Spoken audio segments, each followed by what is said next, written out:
Hey guys, welcome back to a very special holiday edition of the Captain's Corner podcast. I am Ray Russell, and this man right here is the one and only, the Captain, Nick Massey himself. So I'm going to ask you right out of the gate this week, not wasting any time. What's happening, Captain? Well, Ray, the holiday season is here and Christmas is fast approaching, and we want to make sure we gave everyone a fun episode, a holiday episode of the Captain's Corner podcast here on the Russellcopia Network. So we're here and we're doing something a little different today. I've been busting your chops recently over the last few months about it. The watch along, I'm excited about it. I know you've done it in a few other formats, so I'm ready when you are.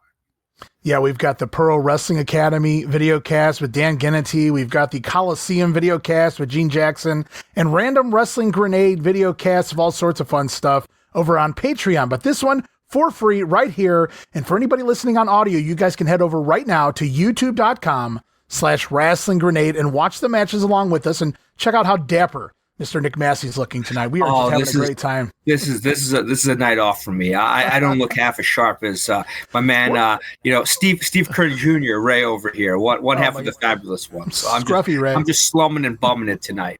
Scruffy Ray Dudley here tonight on this end. But no, it's time to roll, guys. What we're gonna do is, and Nick is not joking. He did mention to me a while back, hey, you do all these video casts, Ray. How about I love it.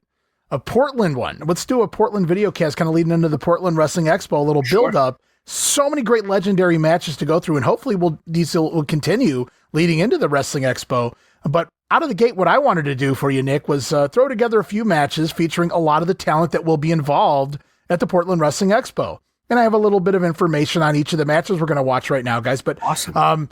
Yeah, so unfortunately, Roddy Piper, Buddy may make a kind of a random appearance here, just a fair warning, but some of the older matches, not so much on this episode, but the guys that are still out there, still alive and kicking and heading to the Portland Wrestling Expo, heavily featured here. I'm looking forward to it. We're going to get going right now, guys, as we kick off the very first ever Portland Wrestling video cast here as part of the Captain's Corner pod. And away we go. Let's do this. And I'm going in blind, guys. So I'm looking forward to what we're going to see.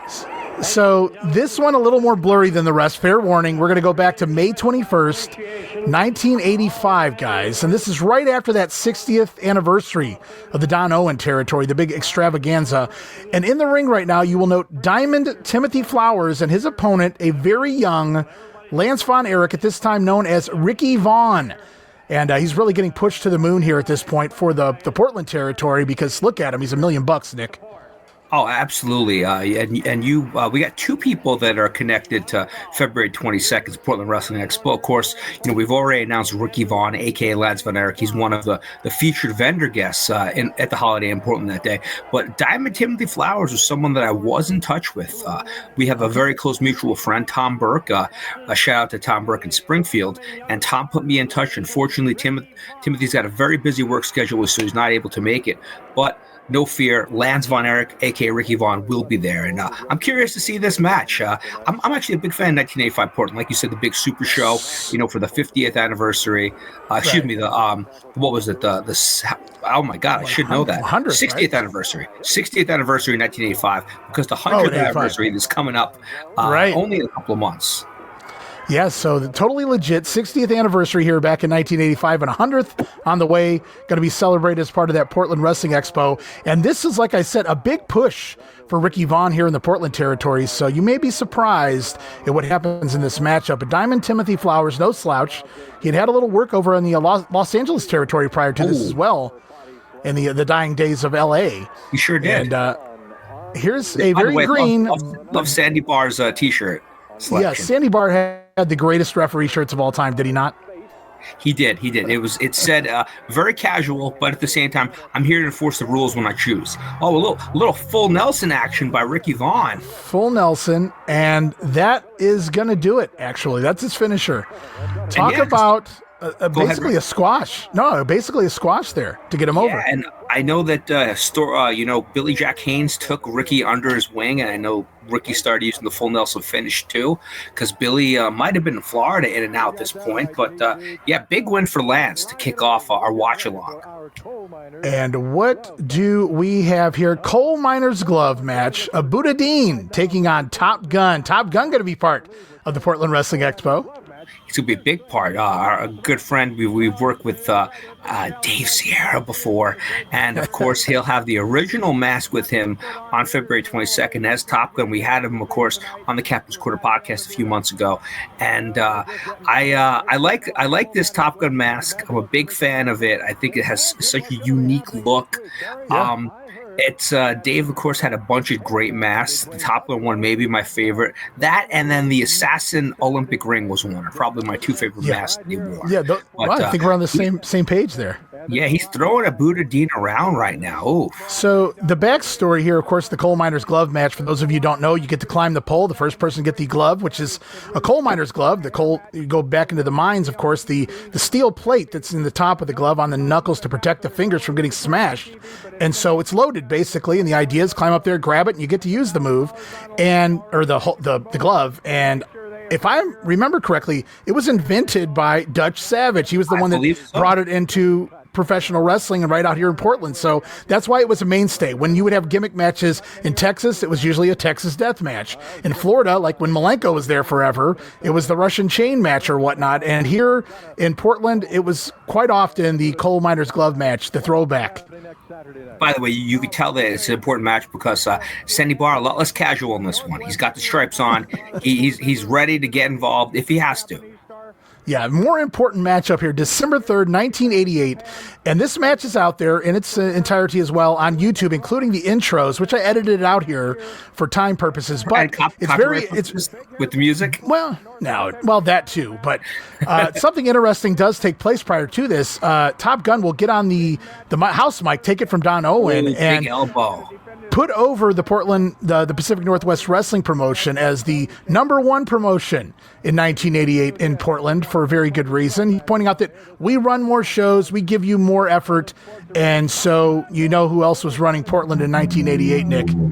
Oh, our good buddy Billy Jack Haynes. At this point, the Oregon Wrestling Federation is, you said this is December, right? So it's yes. But a memory in everyone's mind in the Pacific Northwest. But yeah, it was a war. You go back and you look at some of those early OWF cards, and their lineup is absolutely stacked.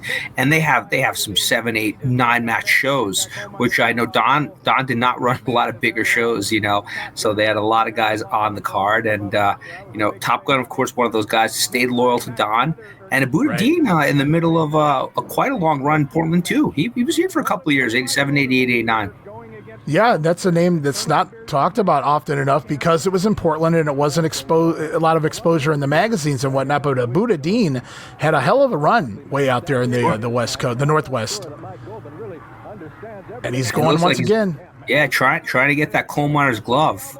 Oh, well, it's legal in a coal miner's glove. I don't know if that hurts more or getting hit with the glove. Top Gun did what he had to do to make sure that Abudadein didn't get to that glove. By the way, yeah. No, just what I love about poles in the corner is how high the poles are. You hear so many stories. There's that great story about Mike Graham not being able to get up a pole for one of the big CWF matches. But that looks like it's a good-sized pole. Nice. Folding back suplex there. Yeah, that's a pretty good size one. I would imagine they had one always lurking around, given how often they would use one here in the Portland territory. But, I think back to the one WCW used when it was like Big Bubba versus John Tenta or something like that. It was like, who's climbing that pole? It was like 20 feet high. And, of course, poor Jimmy Hart had to scurry all the way up there. Oh, yeah. He got up there really high. Yeah, that was a very high pole. By the way, great crowd right there. I know this is the Grapplers booking at this point, and I know they're doing great crowds. This is right around the time that I believe Grappler and Top Gun had a big feud going on. There's Top Gun getting the glove. Watch out, Abudadein. Top Gun. There's the trick. He got it off the pole, but he never had it on in time. And now Abudadein gets to use the glove. Oh, man. I don't want to see what's going to happen to our buddy Top Gun. Logic tells you that whoever gets whacked with this thing is a goner here. He's going to whip him. Here we go. Oh, he's a lefty. Okay. Didn't know he was a southpaw. The big block. He's going to take it off. Going to fight for the glove. Don Cost is going out of his mind here. The Greco-Roman fight for the glove. And now it's anybody's glove. Gloves flying again. Sandy Barr put it on. Start knocking some people out.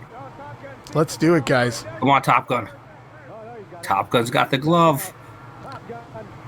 Abudadein, better.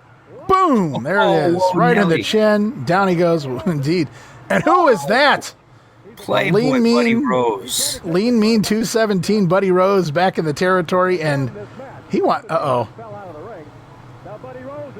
Buddy getting some heat here. This is the big sell. Abudadein was fine and dandy, but Buddy Rose is where the money's at. High knee. Is that Brutus Beefcake under the hood? The booty man. Playboy's buddy. Time to lose a couple pounds. Jog your way out of there, Playboy Buddy Rose. Did you catch what the shirt said, Ray, or no? No, I did not. I didn't either. Buddy had some great shirts he'd always wear. Always. Top Gun victorious. We're 2 for 2 with Portland Wrestling Expo attendees. So I did not plan it that way, so I can't make that promise as we move on. Now this one we're going to fast forward to the very tail end of 91, maybe the beginning of 92. It's the Mean Man himself, Mike Miller, taking on Brickhouse Brown, who I didn't even realize was in Portland. That's how off I was from this cup of coffee in Portland. I know that I'm not saying this. I guess I'm not speaking out of turn. One of the stories that I've heard Brickhouse talk about in the past was that when he was in Portland, obviously it wasn't the peak of, the Owens family territory, but he wound up having to resort. I don't want to say have to resort, but he was selling drugs, and that was actually what was keeping him afloat, rather than what he was making in the towns. So, but I would imagine that he had to do that in Memphis as well, based on the payoffs there. May have been used to it, but rest in peace, Brickhouse. There's the Mean Man on the receiving end of some fists, some just straight up aggression from Brickhouse. Yeah, I like that swing neck breaker there from Brick, and then it's all fists from there, fists of fire. Another great crowd in the Portland Sports Arena. Did you see the upside down sign on camera? No, I did not. Yeah, upside down sign. At least it's to my view right now. Maybe, unless the whole thing's flipped and I'm just losing it. Maybe they did some of Brickhouse's drugs. I don't know, man. Maybe I did. No, that was episode 1. Kayfabe, brother. Great drop kick by Brickhouse. Miller can't get it going here. Stripes. Yes. Sandy Barr seems to be, he's like Jerry Calhoun in Memphis, right? It's like Sandy Barr's in every match. Yeah. Iron Man. Of course, Sandy Barr, the father of Jesse Barr, Jimmy Jack Funk, and Art Barr, who would be Beetlejuice here, the Juicer, briefly in WCW, and 10-year-old Ray Russell absolutely loved the Juicer, by the way. Oh, him and Trucker Norm. Yeah, I was a big fan too. What a great duo. It's perfect for kids anyway. It worked for me. Short-lived for a lot of reasons that we're not going to go into. But, I enjoyed them too. Sidestepping Brick here. The Mean Man going to take over, looks like, Nick. I'm really excited that Mike Miller's coming to Portland. We were talking about, guys that Brick had a cup of coffee in Portland. Abudadein was there a couple of years. Not many people were there longer than Mike Miller, on and off for, a decade. Featured and, both heel and babyface, good guy, bad guy in the territory, won every championship imaginable, and he set up roots in Portland. He hasn't been back there in a few years, so I know he's one of the guys, like all the guys are, but he's especially excited to go back to Portland because it's been a few years now that he's been there. Well, you really outdid yourself in acquiring some of those guys, because you start naming Sierra, Ricky Santana, Mike Miller. They were all there for different periods of time, the Grappler, but a lot of them were there for very long periods of time. And, they're still around. They're happy to be back. I'm sure the fans are looking forward to it. And that's kind of what I wanted to do here this week, was get everybody reminiscing of, I'm going to see these guys in just a couple months' time here, as a kind of a holiday treat, a Christmas present, if you will. Well, you were too kind to both the captain and our listening and viewing audience, Ray. But that was my goal with the Expo. I didn't want to bring guys that maybe had a 1, 2, 3, 4 month stint in Portland, or maybe they had a title run, then they left. It's the guys that have spent time, whether it's a few years, whether it's a decade. Performing for the fans in that Pacific Northwest area. And all of the guys, with maybe 1 or 2 exceptions, spent years in the Pacific Northwest and years watching Sandy Barr, it's very slowly count, and years in the Portland Sports Arena. So it's going to be a big reunion. Portland Wrestling Expo, February 22nd. What does that shirt say that the Mean Man's got on? Can you see? I cannot tell from this vantage point at this point in time anyway. Cheers, by the way, to everyone that's watching. If you're listening, Absolutely. Cheers to you. You just can't see it. Oh. Maybe we'll get some ad revenue. Oh, let's see. Plug the brand. Well, Brickhouse making the comeback now. Let's see what the mean man does. Some jabs. Oh, a little headbutt. Stay on him. There you go. Miller running around the ring trying to escape is not going to work too well. There's only so far you can go in the Portland Sports Arena. But I love the close-knit, how close the ring is to the fans. You know, really. They're right on top. That front row, what would you say, maybe 3 or 4 feet tops from the apron? Yeah, that's a place where there's literally no bad seat in the house because the risers are right behind the first few rows. Yeah. Whereas the ECW arena, had great crowd, but it was a lot deeper on the floor. And here in Portland, the sports arena, you can see we got the risers there, and everybody has a great viewing. It seemed in a lot of places, maybe not so much now. There's, you have the Portland Sports Arena, you have the Sportorium in Texas. A lot of places, those maybe 12, 13, 14, 1,500 seat, venues that were getting weekly wrestling and right. Look great on TV just because of the passion, the emotion, how close everyone was. Speaking of close, I think Brick's pretty close to, is that what? Oh, is that? Lucille, maybe. Oh, that is Lucille. A revamped Lucille. That's a giant Lucille. Yeah, that's a very colorful Lucille. Yeah. And that's going to do it. That's a disqualification. And they don't call him the mean man for nothing, though. What were you expecting from a guy named Mean Mike Miller? And he's not done yet. Our streak is over, this. Oh. Yeah, but big pile driver. He lost the battle, but maybe he won the war here. He's not done yet. Yeah. Man, pile driver on the board. Great aim, I might add. Oh man, what did Brick do to deserve this? Getting choked charged him too much for the after-hour party. Yeah, maybe that's what it was. Sandy Barr getting involved while still staying out of the way. Right. And Mike Miller's beating up on Brickhouse. And wisely so. Well, let's see what we got on tap next. Ooh, all right. This is Jonathan. Holliday. Yeah, I didn't have to tell you, Nick. You have outdone yourself tonight, Raymond. February 10th, 1990, we're going to go back to this time. Jonathan Holliday, great heel, doing the effeminate character, if you will, taking on Ricky Santana here. Ricky Santana coming to the Portland Wrestling Expo, I'll have you know. He sure will be. Ricky is one of those guys like a Mike Miller, like a Dave Sierra, like a Grappler that had a lot of time in the Portland sports arena, a lot of time in the towns outside of Portland. And I think this is around 19. What year did you say? 1989, or is this February 1990? 1990, okay. February. Okay, so just turn into 1990.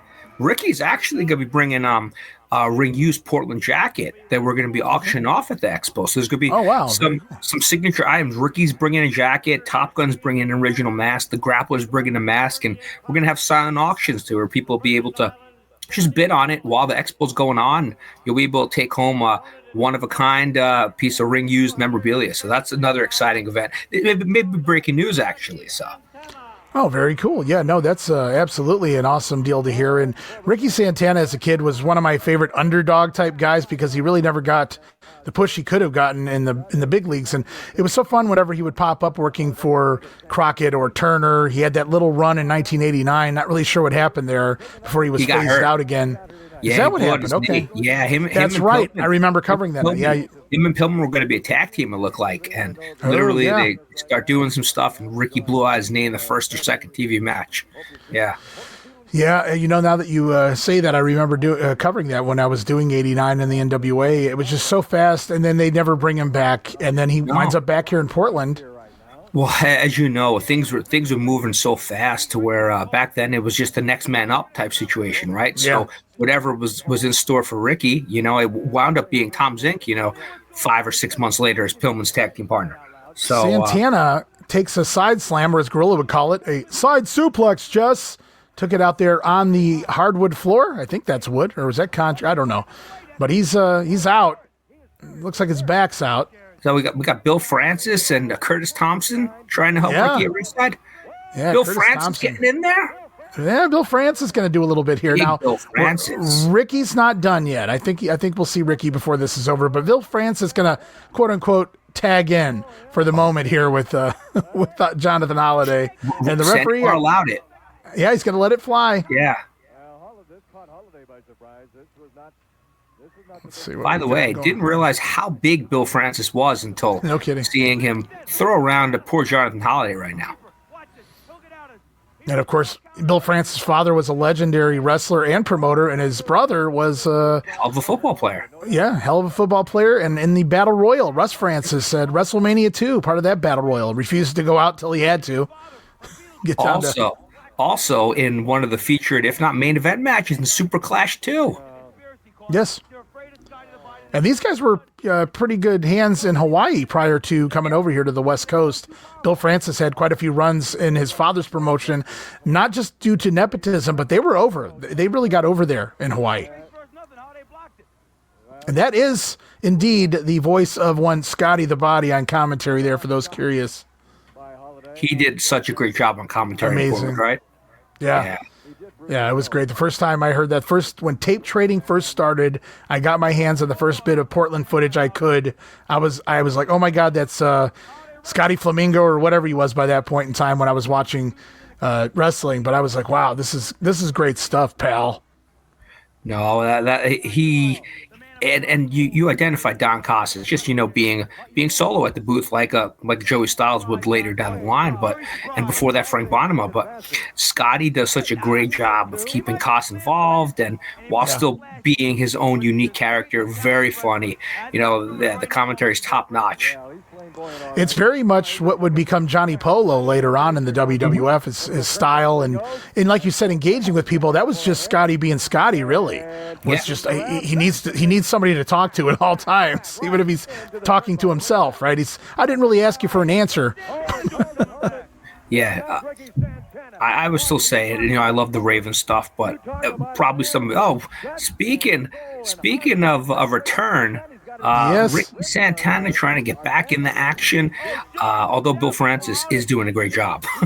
I got to tell you, I got to book this a little differently here. I would have put Bill Francis in trouble and then let Ricky Santana come back to make the save here. But that's all right. We got Holliday in trouble. Ricky Santana back for revenge. Nice flying clothesline. Great clothesline. And yeah, you kind of almost feel bad for Holliday. He had the advantage on Ricky. Then he got his ass whooped by Bill Francis. Who then essentially tagged out, and Ricky's back in whooping that ass. So rough day of the officer job in Holliday. And they did tape him up in the meantime. At least they kept the credibility there of the injury. They taped up his back, and he's ready to roll. Runs into the foot, though. That's never a good thing. Well, what's the last update you have on Jonathan Holliday? Have you placed him anywhere in the last 20 years, right? I don't know that I know I've looked his name up, but I couldn't tell you what I remember reading. Oh, big slam off the top rope. Ricky's going up top. I think he may be going for maybe the crossbody here. Nope, not going to let him. Ooh, nice counter. Oh, Sandy's down 2, 3. That'll do it. All right. Big. Was that a 3? Santana. There you go. I like that. Still the victor. Gonna slam him off the top, counters right into an inside cradle, and gets the win. Another win for the Portland Wrestling Expo. They're 3-1 heading into match 5. So there he is. Yeah. We were just talking about him, Scotty the Body, gyrating as only he could in Portland. What a character. You couldn't help but love him. I don't know how hated he was by the fans, but I instantly loved the character in Global when he was the Palm Beach Heartthrob, Scott Anthony. Scott Flamingo, Bill Watts had a hand in kind of keeping that down. So I knew who it was. So I was pumped for that, but I just never really got into Scotty Flamingo the same way. But Johnny Polo, man, that was where it was at for me. And then the funny story with that was locally, we had a local public access wrestling show from a Cleveland independent promotion. And the guy would tape matches that he had in other cities, Pennsylvania, whatever. He airs a match against Raven before Raven makes it onto ECW TV. And so he was trying the character out on the indies. And I didn't realize that was Johnny Polo at that point. I said, who the hell is this guy? I don't like this character. And it took me months to go back, watch the tape, and I go, holy shit, that was Raven before Raven made it to ECW, or at least I saw it. I got to see that then. That's if you ever find that link, shoot it over to me, Rick. I'm curious to watch Absolutely. it. I know that's not the Grappler that's beating up on Scotty the Body. I think I know who that is because I may have seen this somewhat recently, but we'll confirm that as it goes along. Yeah, you got a good eye there, Nick. So we're going back now to May 5th of 1990. Scotty the Body in there against the Grappler for the time being, anyway. I think Nick's already kind of figured this one out. And you probably have a good idea as to who this character is, and he may be part of the Portland Wrestling Expo, if I remember correctly. Well, I know the Grapplers. We'll have to see if that indeed isn't the Grappler under the mask, if the person under the mask will be a part of the Expo as well. I think they may. But right now, Scotty is taking it to Grappler number 2.5, maybe we'll say. Sure, why not? Wow. 3.5 at the size of this fellow. He could certainly... Would you stop? Well, he can take out Scotty. If he can get some momentum going, Scotty's in trouble here, so he's just staying on him, which is wise. You don't see a heel follow the babyface outside very often. By the way, Scotty in full 90s garb with the see-through and neon colors. He's got the stripper starter kit going on right now. Boy! Certainly does. Oh, look at that. Interesting. Held the ropes for the dropkick there. Yeah, that's a polite way to refer to that. Unique, yeah. Well, Scott, and I think it was the Beach Brawl match with Pillman, where a Beach Blast match with Pillman. No, Beach Blast, right? Yeah. Yeah, it was Beach Blast, 92. When he does his little plancha over the top rope, he holds on until he turns into Pillman. That's one of those memories in my head. Uh-oh. Wow, a tilt-a-whirl. Yeah. Yeah, and a guy that size is just amazing. Uh-oh. He's going for the mask. Who's that under there? He's wanting to unmask the Grappler is what he's trying to do. Who could it be now? Oh, it is our good friend Moondog Moretti, folks. I'll do my best, Jesse Ventura. Now, you mean to tell me the Grappler was Moondog Moretti all these years? That was a good Jesse. Oh, and this, of course, the time when the Grappler had lost his mask and unmasked here in the sports arena, and Scotty's going to wish that he never did that to Grappler 2 or 3.5. Moondog Moretti, who will join the Grappler at the Portland Wrestling Expo on Saturday, February 22nd. See, all Scotty had to do was leave the mask on, and that match would have continued. He was in firm control, but he takes the mask off, and now here comes the real Grappler, Lynn Denton, out here to save the day. Oh, lay it in thick. Does Lenny have the face paint on here? I'm not certain. I know he does. I know he rocked that face paint here, but right now I don't know if it matters. Scotty's in trouble. I think he does. Sandy Barr not counting. Yeah, he's got the paint there. Yeah, there it is. So is this another match where we just kind of fill in the middle with a different wrestler? I think we've had back-to-back substitutions. Sandy Barr, very liberal with his allowing mid-match substitutions in this Portland Sports Arena. Fun bump here by Scotty to the outside, trying to get away. If he could just... Nope, not letting it happen. So we've kind of worked in a lot of the talent here from the Portland Wrestling Expo thus far. And Ray, a lot of these guests have been on with us. The Grappler's been on with us, Ricky Santana, Dave Sierra, so we got to talk to them. Now we're seeing them in action. I think as it gets closer to the Portland Wrestling Expo, we might be able to convince one or two of those guys to come on here and do a watch along as well. That could be something that everyone at home might be looking forward to. But right now, Scotty's not looking forward to what the can of whoop ass that the Grappler's putting on in the corner. Yeah, I found a way to work some Scotty the Body in here, so it's just like an extra point for me. I hope an A+ now. Why not? He's actually, of all the names we mentioned, he is the name that the people want to see the most of in the Portland area. And it won't happen this time. This show goes well. There's always round 2. Can't have everything on the first night. But at the same time, if it doesn't, I feel like the talent that we have announced so far is definitely a great representation of the Portland territory of the last, 10 years of its existence. Scotty really doing some interesting moves here for a heel drop kick off the middle rope. No, I think Scotty is a baby here. No kidding. Okay. Yeah. This is right. This is, I believe, the turn. This is the feud that turned him. Right. So, that's right. The angle before this. You got. See, I got my stuff out of order here. Yeah, this is. They actually do a really fun sing-along skit at the bar, where Lenny's got a great voice. I gotta have him sing at the expo, and then Scotty comes in and butchers something, and the fans are all over whoever Scotty did. Is that Ginger? I think that's Ginger. That is Ginger, and she had been missing in action for a little bit at this point, so this is her return, actually. Mm-hmm. And he was going for that red dye, basically kind of Muda mist, if you will, from the boot. Oh, he traded it. Oh, it's tailor-made Medina. Sure is. The future DX Tory, the future Terry Power. Yeah. Putting hands on Ginger. Well, Scotty getting back in here, trying to save the day, and there goes the grappler out now. I want to say all four of these talents have amazing heads of hair. I want to point that out. I'm very jealous, I must admit. She wound up getting the ink in the eye tailor-made, didn't she?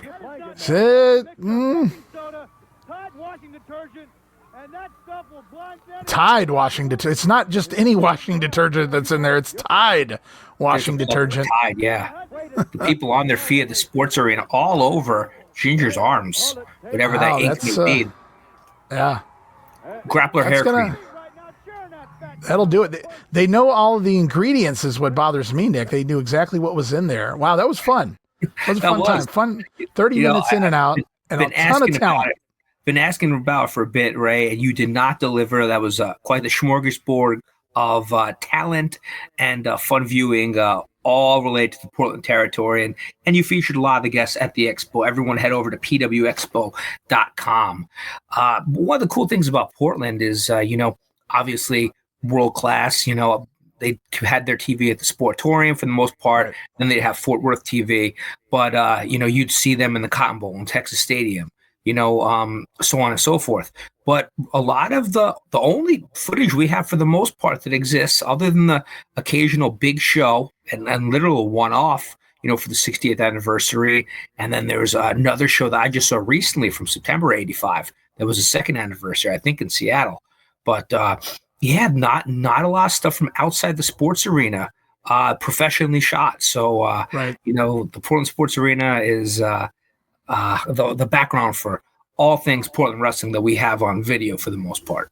Well, what was so good about the Portland Sports Arena was your TV tapings were there and your big events were there. It was kind of like the ECW Arena, though. Plenty of fan cams, lots of house shows and things like that are out there, and they would kind of move into New York a little bit as well. But for the Portland area, this was it. This was the bread and butter. I mean, you taped on a Saturday or whatever for your TV, and then if you had a big show Tuesday night, then it was right back in the same building. So people knew where to find it. And I know it was live at one point, and then I forgot what year it stopped being live, and then they started putting it up on delay. And then the big sell at that point was people would be able to go to the show and then get back home and watch themselves on TV.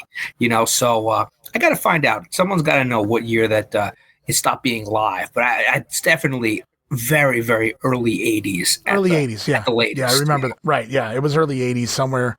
I don't want to state of fact and be wrong, but it was definitely somewhere in the early 80s. I remember that much when I was doing the research before.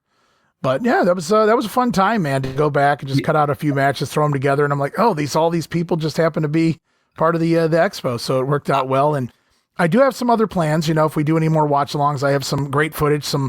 We'll go back deeper dive. I have like sort of a Grappler classic, some good matches from the Grappler from the 1980s, as well as just some other fun matches if we have time eventually down the road. Some Roddy Piper, Buddy Rose, things like that. I think we can kind of have this as the stocking stuffer for everyone's Christmas morning. You got to watch a little Portland wrestling before opening up the gifts. And hopefully you enjoyed me and Ray kind of, going back and forth and, talking about the expo, talking about random bits of wrestling that incorporate our brain on a regular basis. So I had a great time. That's the entire idea of the video cast, to do them all the time. Nick, this is your first one, at least with me. And I had a fun time. I thought we flowed just nicely as usual on the podcast. And again, if you're listening on the podcast, do yourselves a favor, go back and watch these matches along with us.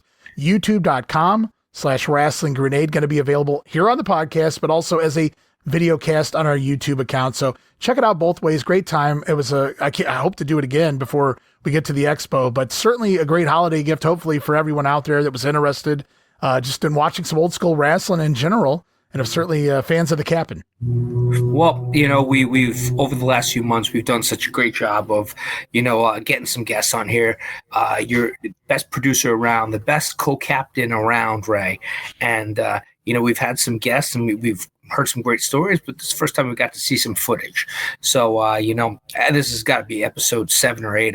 I'm bad with the numbers offhand. I know CW Bergstrom, our most recent release, wink, wink.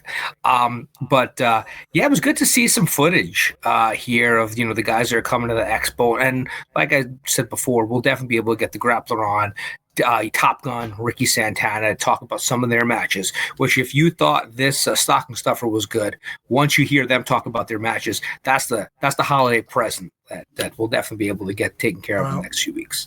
I'm certainly looking forward to that, Nick, as we wrap up this edition. Just want to wish everyone out there Merry Christmas, Happy Kwanzaa, Happy Hanukkah, all that good stuff. Happy holidays, everyone. And of course, a Happy New Year. Everybody stay safe and have a great time with your friends and family. And don't forget to check out, everything on the WrestleCopia network. And don't forget to check out the Captain's Corner. Where can they find you, Nick, on social media? It's Captain's Corner on Facebook, and then also at Captain's Corner on Instagram. We are making some announcements for a maiden voyage 2025. We've also got an announcement coming up. Captain's Corner is going international for our first convention. Wow. That news should be dropping at some point in the next couple. You mean of I got to days. get a green card? Yeah. You got to get that get stamp on there. But we're going to have some good times in January. Of course, February is the expo. And then let's not forget Glory Days GrappleCon 2, March 29th in Lutz. We've already announced Arn Anderson, Ming, Colonel Parker, Dutch Mantel, Bunkhouse Buck, Glacier, so many great names. Right. Ray, I hope to see you either in Lutz in March or hopefully before that, Portland in February. Yeah, well, gotta wait for tax time, and then we'll see what we can do. Do us right, Santa. We want Ray in this. Well, with 40 kids, man, Christmas is kicking my butt right now. But you know what you guys can do to make it happen? Head on over to patreon.com. Thanks, by the way, Nick. Patreon.com/WrestleCopia. Lots of great stuff there at the $5 all access tier and the VIP Superfan tiers where you can watch all the great video casts that we do. And so, yeah, check those out. That would be go a long way in helping us pay the bills to keep everything up and going. And looking forward to doing this again very soon, Nick. Wishing you a Merry Christmas, Happy Hanukkah, and all the great stuff in between. And we'll see you guys soon again. Nick, I'll let you do the sign off. Oh, we got to end it the way we always end it. Happy holidays, Merry Christmas to you, Ray, but we got to end it with a cheers to the working man. Cheers, guys.